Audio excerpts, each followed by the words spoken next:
எல்லோருக்கும் வணக்கம். இலவசமா ஜாதக கர்மாவை கணிச்சு, அந்த ஜாதகத்தை நம்மளுடைய வாழ்க்கையின் சாதகமா எப்படி மாத்திக்கலாம் அப்படின்ற சில விஷயங்களை நான் சொல்லிட்டு வரேன்.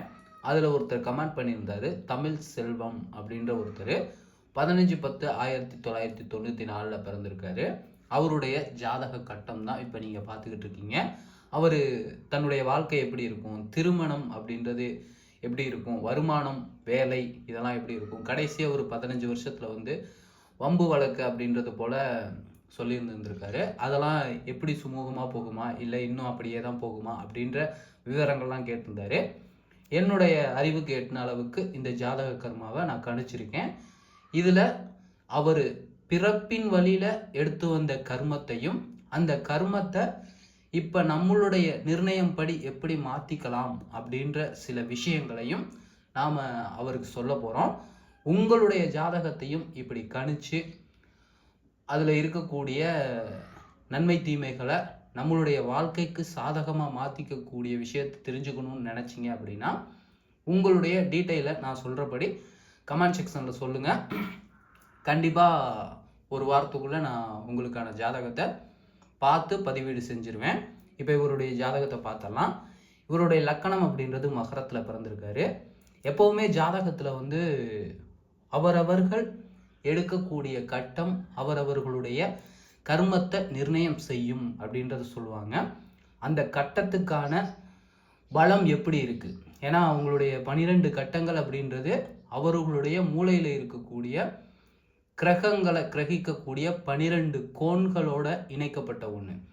அது பிறக்கும்போது எவ்விதமான கிரகத்தின் சக்திகளை உள்வாங்கியிருக்கோ அதற்கு தகுந்தாற் போல குணங்கள், உடல் அமைப்பு, அவங்களுடைய வாழ்க்கை வழிகள் அப்படின்றது நிர்ணயிக்கப்பட்டிருக்கு. அதை அவர்களுடைய இதுவரை ஓரறிவில் இருந்து இங்கே மனித பிறவி வரைக்கும் 84 லட்சம் ஜீவராசிகளாக பிறந்து தான் மனித பிறவியை எடுத்தோம் அப்படின்றது சிவபுராணத்தில் சொல்லக்கூடிய ஒன்று.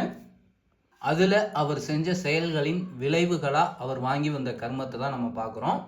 இங்கே மகர லக்கணம் அப்படின்றதோட பலம் 20 இருக்குது. கண்டிப்பாக அவர்கிட்ட பயம், பதட்டம், அந்த ஒரு ஆளுமை அப்படின்றது கொஞ்சம் தடுமாற்றத்தில் தான் இருக்கும். பட் நேர்மையானவர்னா எப்படின்னா ஒரு விதிவிலக்கோட பயணம் பண்ணணும்னு நினைக்கிறவர், ஆன்மீகத்தில் கூட கொஞ்சம் நாட்டம் இருக்கிறதுக்கான வாய்ப்புகள் நிறைய இருக்கும். ஜோதிடம் அப்படின்ற ஒரு விஷயத்தை நம்புற ஆள் மட்டும் கிடையாது, அந்த ஜோதிடம் அப்படின்றத கற்றுக்கிட்டு அதில் புகழ் பெறக்கூடிய ஒரு தன்மையும் இந்த ஜாதகத்துக்கு இருக்குது. அவருடைய வாழ்க்கை எப்படி இருக்கும் அப்படின்றத பார்க்குறதுக்கு முன்னாடி அவர் வருமானம் எப்படி இருக்கும் அப்படின்றத ஒரு விஷயத்தை கேட்டிருந்தாரு. வருமானத்திற்கான ஸ்தானம் அப்படின்றது 2ஆம் கட்டம், அடுத்ததாக தொழில் ஸ்தானம் அப்படின்ற 10ஆம் கட்டம், லாபஸ்தானம் அப்படின்ற 11ஆவது கட்டம். இந்த 11ஆவது கட்டம் நம்ம செய்யக்கூடிய செயலுக்கான லாபத்தை நிர்ணயம் செய்யக்கூடியது. 10ஆவது கட்டம் நாம் செய்யக்கூடிய தொழிலை நிர்ணயம் செய்யக்கூடியது. இந்த 2ஆம் கட்டம் அப்படின்றது வந்த லாபத்தில் செலவெல்லாம் போக மிச்சம் பிடிக்கக்கூடிய தன்மை, சேமிக்கக்கூடிய தன்மைன்னு சொல்லுவோம்ல, அதை குறிக்கக்கூடியது. அப்படி பார்க்கும்போது இவருடைய தொழில் அப்படின்றது வந்து உயர்கல்வி படிக்கக்கூடிய தகுதி உள்ளவர் தான். சைக்காலஜி அந்த வகையில் வந்து அவருடைய மனப்போக்கு இருக்கும். ஜோதிடத்துலையும் ஆர்வம் இருக்கும், அதுலேயும் வளரக்கூடிய தன்மை இருக்கும். மருத்துவத்துறையிலையும் அவர் புகழ் பெறக்கூடிய வாய்ப்புகள் இருக்குது. ஏன்னா அதற்கான அந்த அறிவு அவர்கிட்ட வந்து ஈஸியாக அப்சர்வ் பண்ணிக்கக்கூடிய நிலை இருக்கும். அதை தாண்டி அவருடைய தொழில் அப்படின்றது வந்து எலக்ட்ரிஷியன் அப்படின்ற ஒரு வேலை, இல்லை ஹீமோதெரபிஸ்ட் சொல்லுவாங்கள்ல அது போல வேலை, இல்லாட்டினா வான்வெளி, இந்த ஜோதிடம்னாவே வான்வெளி கணக்கு தான்.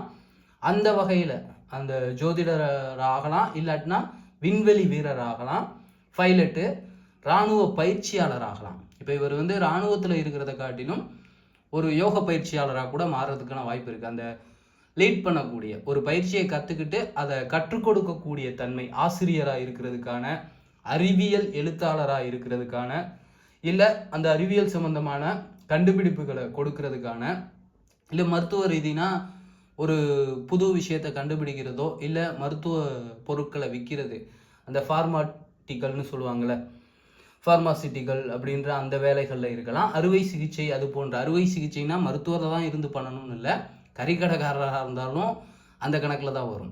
ஆக்சுவலாக இவருக்கு என்னென்ன தொழில் ஈஸியாக ஒத்து வரும், எது அவருக்கு முன்னேற்றத்தை கொடுக்குன்றதை நான் சொல்கிறேன்.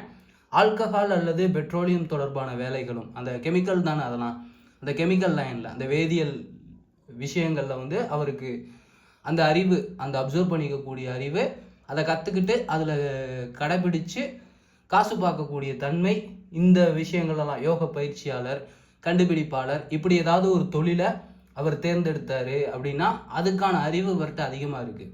கஷ்டப்படக்கூடிய நிலை இருக்காது. அதில் வந்து ஒரு இன்ட்ரெஸ்ட் கிடச்சி அதை ஈஸியாக கற்றுக்கிட்டு கற்றுத்தரக்கூடிய தன்மையும் இருக்கும். அதில் ஒரு புகழ அடையக்கூடிய தன்மையும் இருக்கும். இப்போ நான் சொன்ன தொழில்களுக்குள்ளே அவர் இருந்தார் அப்படின்னா கண்டிப்பாக அந்த வேலை அப்படின்றது ஓரளவுக்கு, ஏன்னா அங்கனக்குள்ளே வந்து 4 கிரகம் உட்காந்துருக்கு, 10ஆம் கட்டத்தில் ராகு உட்காந்துருக்கிறது நன்மை. கண்டிப்பாக அது வந்து அவர் என்ன துறையில் இருக்காரோ அந்த துறையை அதிகமாக விருத்தி பண்ணக்கூடிய அந்த ஒரு நிலை அந்த ராகுக்கு இருக்குது. ராகுவோட நட்சத்திரமும் அங்கே தான் இருக்குது. அதனால் பலத்தோடு அது நகரும். அடுத்ததாக புதனும் அங்கே தான் உட்காந்துருக்காரு. புதன் அங்கே உட்காந்துருக்கிறதும் நன்மை தான். அடுத்ததாக குரு அப்படின்றவரும் அங்கே உட்காந்துருக்காரு. குரு பார்வையே கோடி நன்மைன்னு சொல்லுவாங்க. இங்கே குருவும் உட்காந்துருக்காரு, அதுவும் நன்மை தான். சுக்கிரனும் தன்னுடைய வீட்டிலேயே உட்காந்துருக்காரு. அப்படிங்கும்போது நடிக்கக்கூடிய தன்மை, அந்த நடிகராகக்கூடிய ஒரு ஆற்றலும் அவர்கிட்ட இருக்கும். டைரக்டர் ஆகக்கூடிய ஒரு ஆற்றலும் இருக்கும். கலைத்துறை, பொதுவாக கலைத்துறைன்னு வச்சுக்கோங்க, ஒரு ரேடியோ ஜாக்கி இல்லாட்டினா ஒரு சினிமா துறையில் அந்த செய்தியாளராக கூட, இல்லை யூடியூப்பை வச்சு பெரிய ஆளாக மாறுறதுக்கான அந்த மக்களுக்கு ஒரு விஷயத்தை வந்து தன்னுடைய அனுபவத்தை பகிர்ந்துக்கிறது, அதை வந்து ஒரு அழகாக எடுத்து காட்டக்கூடிய அந்த கலை சம்பந்தமான விஷயங்களும் அவருக்கு வந்து கைகூடும். அதுக்கான ஆற்றலும் அறிவும் அவர்கிட்ட இருக்கும். ஸோ இந்த லைனில் அவர் வந்து தன்னுடைய தொழிலை வச்சுக்கிட்டு அதில் அழகாக பயணம் பண்ணார் அப்படின்னா அந்த தொழிலுக்கு ஈக்குவலாக, ஏன்னா லாபஸ்தானம் அப்படின்றது 30க்கு மேலே இருந்ததுன்னா பார்க்குற தொழிலை விட அதிகமான லாபம் கிடைக்கும். ஆனால் பார்க்கக்கூடிய தொழில் 26 பலம் பெற்றிருக்கு. வரக்கூடிய வருமானம் அப்படின்றது 25 தான் இருக்குது. ஸோ எவ்வளவு வேலை பார்க்குறாரோ அதற்கு தகுந்த ஊதியம் தான் அவருக்கு கிடைக்கும். ரொம்ப பெருசாக எதிர்பார்க்க முடியாது. லாபஸ்தானம் அப்படின்றது எப்பவுமே தொழில் ஸ்தானத்தை விட அதிகமாக இருக்கணும். 30க்கு மேலே பரல்கள் இருந்தது அப்படின்னா கண்டிப்பாக அவருக்கு வந்து லாபம் அதிகமாக இருக்கும். சில பேர்த்துக்கு பார்த்தீங்கன்னா அந்த தொழில் ஸ்தானம் அப்படின்றது வந்து கம்மியாக இருக்கும், 20-25 தான் இருக்கும். பட் லாபஸ்தானம் 40 இருக்கும். அவங்களுக்குலாம் பார்த்தீங்கன்னா வேலையெல்லாம் சிம்பிளாக இருக்கும், வேலையே கூட பார்க்க மாட்டாங்க. ஏதோ ஒரு வகையில் லாபம் கிடச்சிக்கிட்டே இருக்கும். சின்னதாக ஏதாவது ஒன்று பண்ணால் கூட அதில் பெரிய லாபம் ஈட்டலாம். ஆனால் இவருடைய ஜாதகப்படி என்ன செய்கிறாரோ அதற்கு ஈக்குவலாக தான் அந்த பார்க்குற வேலைக்கு தகுந்த கூலின்னு சொல்லுவாங்கள்ல, அந்த மாதிரியான ஒரு கட்டம் தான் இருக்குது. ஸோ அவர் பார்க்கக்கூடிய தொழில் கொஞ்சம் பக்காவான, இப்போ அதிக மக்களால் ஈர்க்கப்படக்கூடிய, அதிக மக்களுக்கு தேவைப்படக்கூடிய தொழிலாக இருந்துச்சு அப்படின்னா, இப்போ ஒரு ஆளுக்கு ஒரு விஷயத்தை செஞ்சால் 100 ரூபா கிடைக்குது அப்படின்னா அதே ஒரு விஷயம் 100 பேர்த்துக்கு பயன்படுற மாட்டம் செஞ்சால் அவருக்கு கிட்டத்தட்ட எவ்வளோ கிடைக்கும்? ஒரு ஆளுக்கு 100 ரூபா கிடச்சிச்சின்னா 10 பேர்த்துக்கு 1000 ரூபா, 100 பேர்த்துக்கு 10,000 ரூபா கிடைக்கும்ல. அப்போ என்ன பண்ணணும்னா அவர் செய்யக்கூடிய தொழில் அப்படின்றது வந்து அதிக நபர்களுக்கு பயன்படக்கூடிய நிலையில் மாற்றிக்கிட்டாங்க. இப்போ நடிகராக இருக்காருன்னு வச்சுக்கோங்க, அவர் ஒரு தடவை தான் ஆக்ட் பண்ணுவார். பட் அதை எவ்வளோ நாள் வேணாலும் எத்தனை பேர் வேணாலும் பார்த்துக்கிட்டே இருப்பாங்க.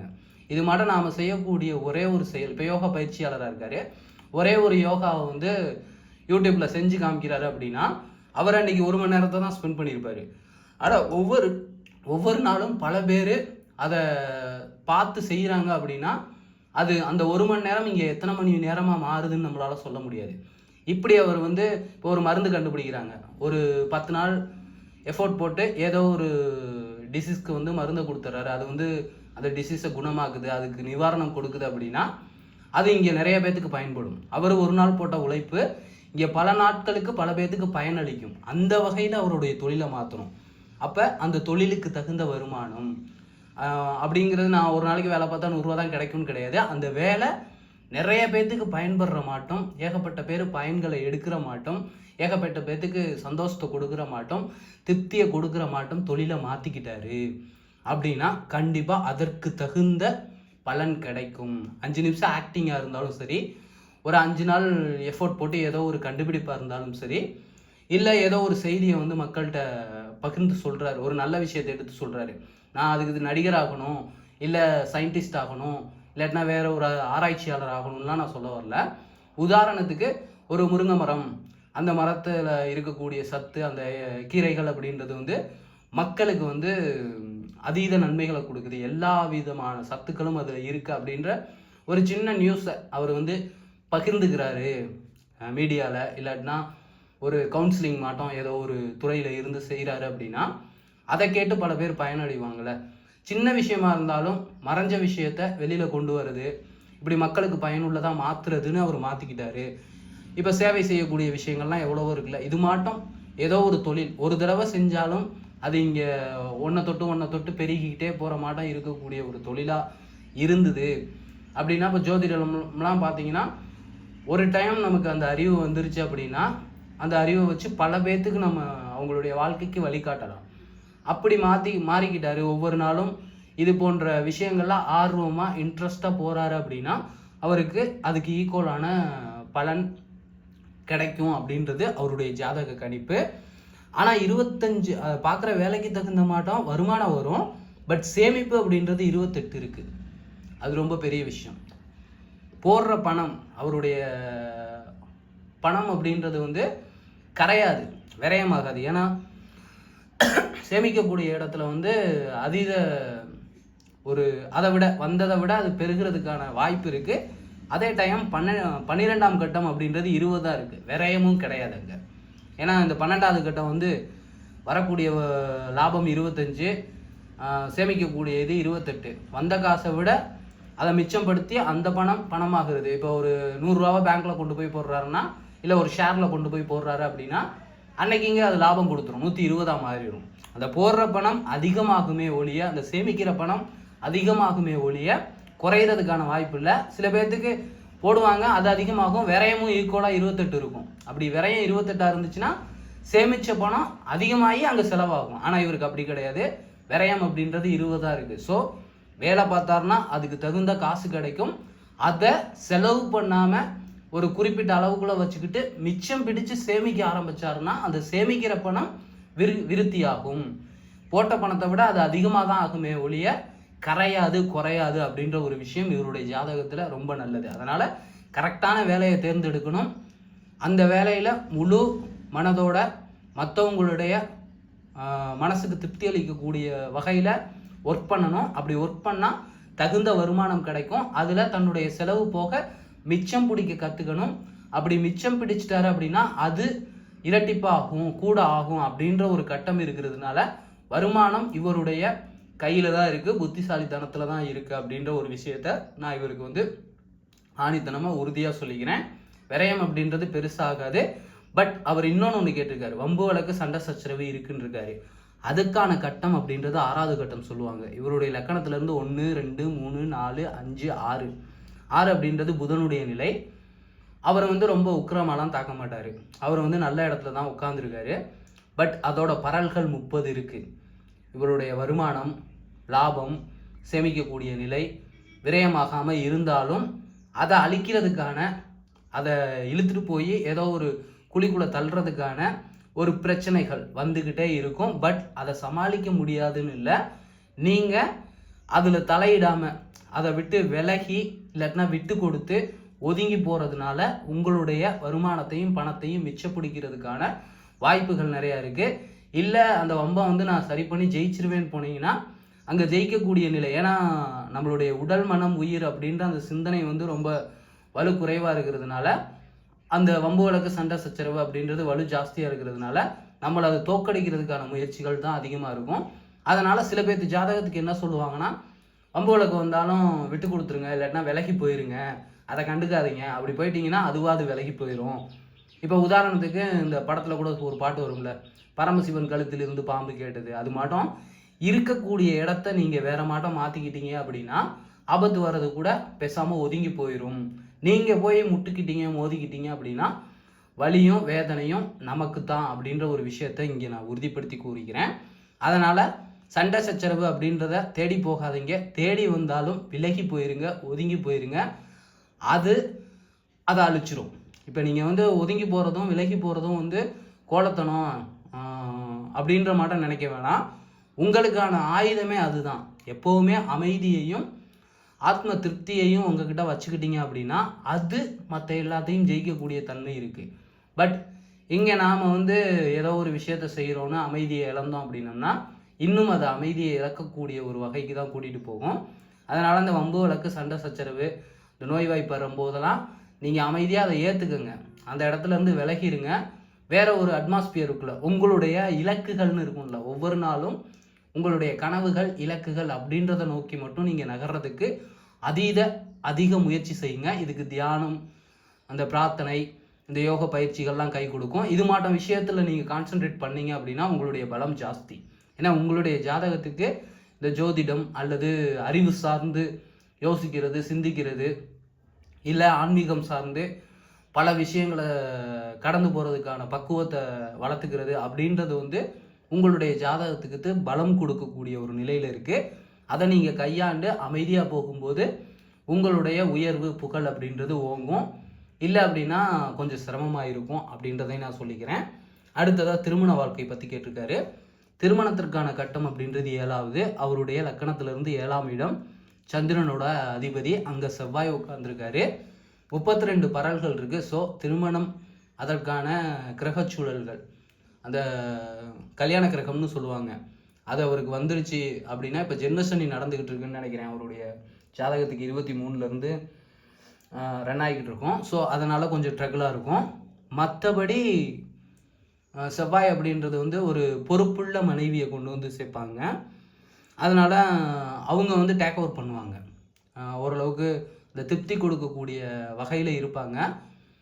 இன்னும் ஒரு சில இடங்களில் வந்து அந்த அவங்களுடைய பொறுப்புனால், அந்த பொறுப்புணர்வுனால நமக்கு கொஞ்சம் சிக்கல் வரும், பிரச்சனைகள் வரும், மனஸ்தாபங்கள் வரும். ஆனால் அது வந்து நிலைக்காது, சும்மா அப்பப்போ வந்து போகிற மாட்டம் வந்து போகும். மற்றபடி வாழ்க்கையில் இல்லறத்தை திருப்திப்படுத்தக்கூடிய நிலையில், இல்லற வாழ்வு அப்படின்றது விரக்தி ஆகாமல் திருப்தியாகக்கூடிய நிலையில தான் அவங்க பொறுப்போட உங்களையும் அந்த குடும்பத்தையும் கவனித்து பயணப்படுவாங்க. பெற்றோர்களோட அந்த பூரண ஆசி வந்து இந்த ஜாதக கட்டத்துக்கு இருக்குது. ஸோ பெற்றவங்களுடைய அன்பும் அரவணைப்பும் கிடைக்கிறதுக்கான வாய்ப்புகள் நிறைய இருக்குது. இதில் வந்து பணப்பிரச்சனைகள் அப்படிங்கிறத சந்திக்கக்கூடிய சூழல் இருக்கிறதுனால, ஏன்னா 2வது இடத்துல சனி உட்காந்துருக்கான். சனி அப்படின்ற வந்து அந்த பொய் சொல்லக்கூடிய தன்மையை வந்து அதிகப்படுத்துவான். சந்திரன் அப்படின்றது கூட உட்காந்துருக்கிறதுனால அந்த மனதுக்குள்ளே வந்து என்ன நடக்கும்னா, ஏகப்பட்ட இடத்துல நம்ம பொய் சொன்னால் தான் தப்பிக்க முடியும், இல்லாட்டினா நம்மளுடைய பெருமையை புகழை பாதுகாத்துக்கிறதுக்காக, கௌரவத்தை பாதுகாத்துக்கிறதுக்காக இந்த பொய் சொல்லக்கூடிய சந்தர்ப்ப சூழல்களை வந்து உருவாக்கிக்கிட்டே இருப்பான். அந்த விஷயத்தில் மட்டும் ரொம்ப கான்சன்ட்ரேட்டாக கவனமாக இருக்கணும். ஏன்னா லாபகரமான செயலுக்கு ஆன்மீகம், புத்தி கூர்மை ரொம்ப அவசியம். அதுக்கு இந்த பொய் வந்து சப்போர்ட் பண்ணாது. எப்போவுமே ஆன்மீகம், இந்த புத்தி கூர்மை வந்து வாய்மையே வெல்லும் அப்படின்ற ஒரு நிலையில தான் இருக்கும். அந்த வாய்மையை கடைபிடிக்கக்கூடிய மனசு உங்ககிட்ட இருந்தாலும், அந்த அறிவு உங்ககிட்ட இருந்தாலும், இந்த சனி 2வது இடத்துல உட்காந்துருக்கிறதுனால வேலை பார்ப்பான். பொய் சொன்னால் பரவாயில்ல, அந்த பொய்யை வந்து சாமர்த்தியமாக சொல்லிக்கலாம், சாதுரியமாக நம்ம எஸ்கேப் ஆகிக்கலாம் அப்படின்ற மட்டம்லாம் இந்த மனசு யோசிக்கிறதுக்கான முயற்சிகள் எடுக்கும். அதை தவிர்த்து அந்த நேர்மை, வாய்மை, ஆன்மீகம் அப்படின்ற ஒரு விஷயத்தில் கவனம் செலுத்தும் போது, புத்தியை செலுத்தும் போது லாபகரமான செயல்களுக்கு வாய்ப்பு இருக்குது. அதை தவிர்த்து நம்ம மாறி போனோம் அப்படின்னோம்னா லாபம் அப்படின்றத கெடுத்து விட்டுரும். ஏன்னா பார்க்குற வேலைக்கு தகுந்த லாபம் தான் நமக்கு கிடைக்கும், அதையும் கெடுத்து விட்டுச்சுன்னா நஷ்டமாக தான் ஆகும். பணப்பிரச்சனைகளை சந்திக்கிறதுனால சாதுரியமான புத்தி, அதை தான் நான் வந்து முன்னாடி சொன்னேன்ல, எப்போவுமே சில பேர் எதிர்த்து மோதுனா ஜெயிக்கிற மாட்டம் இருக்கும். ஆனால் நம்ம வந்து ஒதுங்கி போகிறதுனால, விட்டு கொடுத்து போகிறதுனால தான் நமக்கு பலம் ஜாஸ்தி. அப்படிங்கிறதுனால அந்த சாதுரியத்தை, சாணக்கியத்தனத்தை வந்து நீங்கள் கையாள கற்றுக்கணும். உறவு நிலைகளில் கவனமாக இருக்கணும். அந்த விட்டு கொடுக்குற தன்மையோ இல்லாட்டினா அந்த வம்பு வழக்கு அப்படிங்கிறத தேடி போய்கிட்டீங்க அப்படின்னா உறவுக்காரங்களே நமக்கு வந்து எதிரிகளாக மாறுவாங்க. வாழ்க்கையில் வந்து அமைதியை கெடுப்பாங்க, நம்மளை நிம்மதியாக இருக்க விட மாட்டாங்க. சண்டை சச்சரவு அப்படின்ற ஒரு நிலையில் தான் நம்ம பயணப்படுற மாட்டம் இருக்கும்.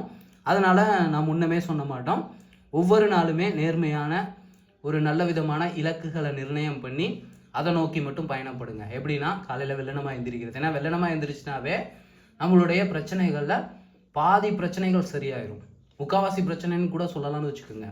எப்போ நினச்ச நேரம் என்னைக்கு எந்திரிக்கிறோமோ அப்போவே நம்ம நினச்சதெல்லாம் ஈடேறக்கூடிய சூழல் வந்து நமக்கு அமையுதுன்னு சொல்லுவாங்க.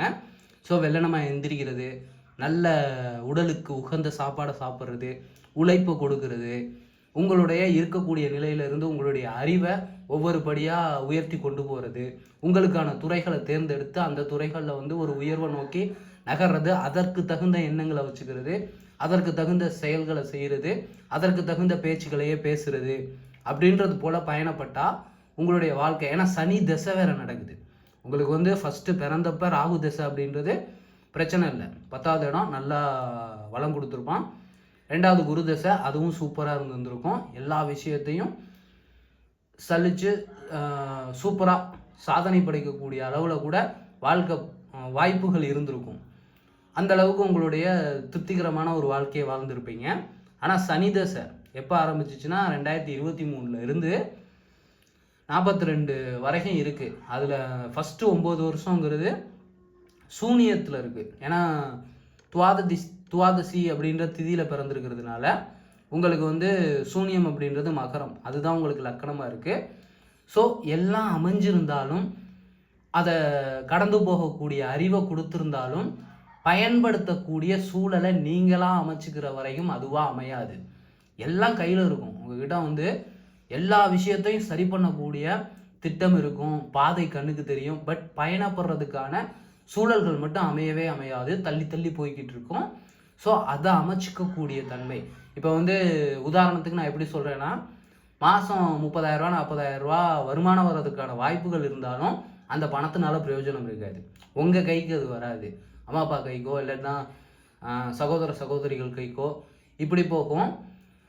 உங்ககிட்ட வந்து கொடுக்கறதுக்கு ஆள் இருந்தாலும் வர்றதுக்கு வருமானம் இருந்தாலும் கையில் நிற்காம போய்கிட்டே இருக்கும், பணத்துக்காக ஓடிக்கிட்டே இருக்கிற மாட்டம் இருக்கும். இல்லைன்னா ஏதோ ஒரு பிரச்சனை அந்த இருக்கக்கூடிய ஒரு விஷயத்தை அனுபவிக்க முடியாமல் ஒரு அவஸ்தையில் ஆட்படுத்திக்கிட்டே இருக்கும். ஏன்னா லக்கணம் சூனியமாக இருந்து அதோட பரல்கள் வேற கம்மியாக இருக்கிறதுனால போராட்ட வாழ்க்கை அப்படிங்கிறது இருக்கக்கூடிய ஒன்றை விட்டுட்டு ஒரு விஷயத்தை அடையிறதுக்காக ஓடிக்கிட்டு இருப்போம்ல, அதை அடையவும் முடியாமல் இருக்கிறதுல நிம்மதியாக இருக்கவும் முடியாமல் ரெண்டுங்கட்டா நிலையில் மாட்டிக்கிட்டு முழிக்கிற மாட்டம் இருக்கும். அந்த மாட்டம் ஒரு சூழலில் இருப்போம். அது சனி அதிபதியாக இருந்து அவனோட திசை நடக்கிறதுனால கடைசி 2 வருஷம் ரொம்ப ட்ரகிளாக இருந்திருக்கும். அதுக்கு முன்னாடியே ஸ்டார்ட் ஆகிருக்கும். பட் அது மற்ற தசா புத்திங்கிறதுனால எல்லாத்தையும் சமாளித்து வந்திருப்போம். பட் இதில் சமாளிக்க முடியாத அளவுக்கு கொஞ்சம் பிரச்சனைகள் இருக்கும். இந்த இடத்துல இருந்து நீங்கள் மீண்டு போகணும் அப்படின்னம்னா இன்னும் 17 வருஷம் பாக்கி இருக்குது. இந்த 17 வருஷமும் ஒரு நேர்மையான வாய்மையான தர்ம வழியை தேர்ந்தெடுத்து உங்களுடைய உழைப்பில் மட்டும், ஏன்னா சனிக்கிரகம் அப்படின்றது வந்து நல்லவன் கெட்டவன் அப்படின்றது கிடையாது, செஞ்ச செயலுக்கான விளைவுகள். அது இந்த ஜென்மத்தில் செஞ்சுருக்கலாம், இல்லை போன ஜென்மத்தில் செஞ்சுருக்கலாம். 84 லட்சம் ஜீவராசிகளாக வளர்ந்து வந்த விளைவுகளை வந்து நமக்கு திருப்பி கொடுக்கக்கூடிய ஒரு சூழல்.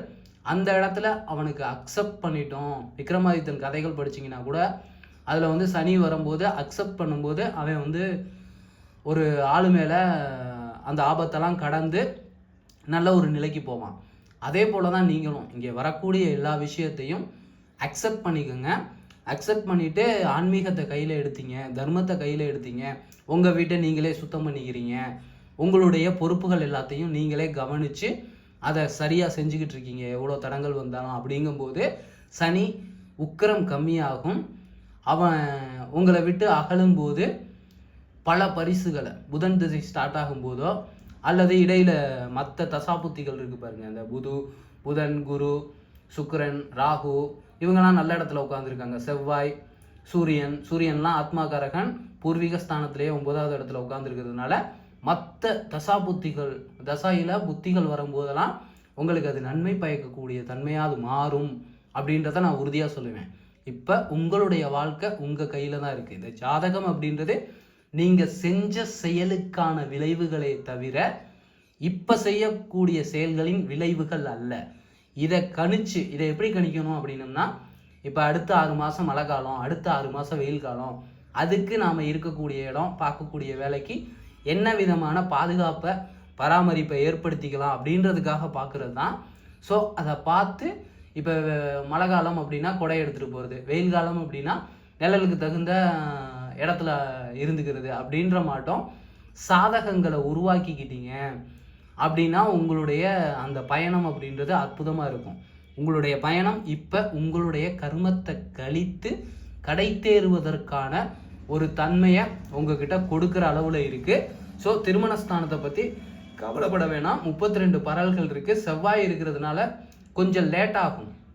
அந்த ஜாதக பொருத்தம் அப்படின்றதுனால தள்ளி போகலாம். அமைகிற மனைவி அப்படின்றவங்க ரொம்ப பொறுப்பானவர்களா, ஒரு பதவியில் இருக்கிறவங்களா, மாரகாதிபதி அப்படிங்கிறதுனால உங்களுடைய ராசிக்கு இல்லாட்டினாலும் அவங்களுடைய ஜாதகத்தின் தன்மையில் உங்களுடைய வாழ்க்கைக்கு திருப்தி கொடுக்குறவங்களா தான் அமைவாங்க. 32ங்கும் போது உங்களுக்கு 31 வயசு.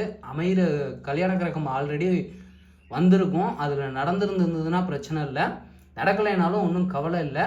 உங்களுக்கு கல்யாண கிரகம் ஸ்டார்ட் ஆகிடுச்சு அப்படின்னா டக்குன்னு அமைஞ்சிரும். ஏன்னா 32ங்கும் போது உங்களுக்கு இந்நேரம் நடந்திருக்கணும். பட் செவ்வாய் உட்கார்ந்துருக்கிறதுனால ஒரு வேளை தள்ளி போயிருக்கலாம். அப்படியே இல்லைன்னாலும் இன்னும் கவலைப்பட தேவையில்ல, உங்களுக்கு அமைஞ்சிரும். கல்யாண கிரகம் அப்படின்றது கூடி வரும்போது கண்டிப்பாக நடந்துடும். அது இப்போதைக்கு ட்ரகிளாக இருக்குது, பிரச்சனையாக இருக்குனாலும் அது காலப்போக்கில் உங்களுக்கு சுமூகமாக தான் முடியும் அப்படின்றத நான் சொல்லிக்கிறேன். வாழ்க்கை அப்படின்றது சிம்பிளாக கூறணும்னா, நீங்கள் செய்யக்கூடிய செயல்களுக்கான விளைவுகள் உங்கள் வாழ்க்கையில் வந்துக்கிட்டு இருக்கு. அதை ஏற்றுக்கிட்டு எதிர்காலத்துக்கான செயல்களை மட்டும் கவனம் செலுத்தி செய்யுங்க. உங்களுடைய வாழ்க்கை சிறப்பாக பயணத்தில் இருக்கும் அப்படின்ற ஒரு விஷயத்தை நான் உங்கள் முன்னாடி முன்வைக்கிறேன். தொழில் அப்படிங்கிறத நான் சொன்ன துறைகளில் நீங்கள் இருந்தீங்கன்னா சந்தோஷம், இல்லாட்டினா அதற்கு தகுந்த மாட்டோம் மாற்றிக்கோங்க. அந்த அறிவுபூர்வமாக ஆக்கப்பூர்வமாக அதை செயல்பட கற்றுக்குங்க. உங்களுக்கு கட்டம் தசா அப்படிங்கிறது எது சூப்பராக இருக்கும் அப்படின்னா, உங்களுடைய பாதகாதிபதி அப்படின்றது 11வது இடம் இது செவ்வாய் தசை. அது இப்போதைக்கு உங்களுக்கு கிடையாது, இன்னும் கொஞ்சம் பல நாளாக. ஏன்னா சனி தான் இப்போ ஆகுது. அதுக்கப்புறம் புதன், கேது முடிச்சு சுக்கிரன் முடிச்சு அதெல்லாம் ரொம்ப வருஷங்களாகும். அடுத்ததாக மாரகாதிபதி சனி தசை இப்போ நடந்துக்கிட்டு இருக்குது. சனியும் ப்ளஸ்ஸு சந்திரனும் உங்களுக்கு சனி திசை இப்போ 2ஆம் கட்டத்தில் இருக்கிறதுனால அதனால தான் உங்களுக்கு இப்போ கொஞ்சம் ஸ்ட்ரகிள் அதிகமாக இருக்கும். மாரகாதிபதியாக இருந்தாலும் சரி, சூனியமாக இருந்தாலும் சரி, அது உங்களுடைய செஞ்ச செயல்களுக்கான விளைவுகளை கொடுக்கக்கூடிய ஒரு தசா தான். ஸோ இன்னும் ஒரு 17 வருஷம் இருக்குது. புதன் அற்புதமாக இருக்கும். நீங்கள் இதில் செய்யக்கூடிய செயல்களோட விளைவுகளை திருப்திகரமாக தரக்கூடியவனாக தான் அவன் இருப்பான். அதனால் அவனுடைய திசை பற்றி கவலைப்பட வேண்டியதில்லை. அவனுடைய திசை அப்படிங்கிறது உங்களுக்கு எப்போ வருது? 2042 கிட்டத்தட்ட உங்களுக்கு இன்னும் 17 வருஷம் புதன் சனி தசையில் தான் நீங்கள் பயணப்படுற மாட்டம் இருக்கும். ஸோ ஆன்மீகம், தர்மம், உங்களுடைய உழைப்பை நம்புறதை தவிர இங்கே வேறு வழிகள் இல்லை.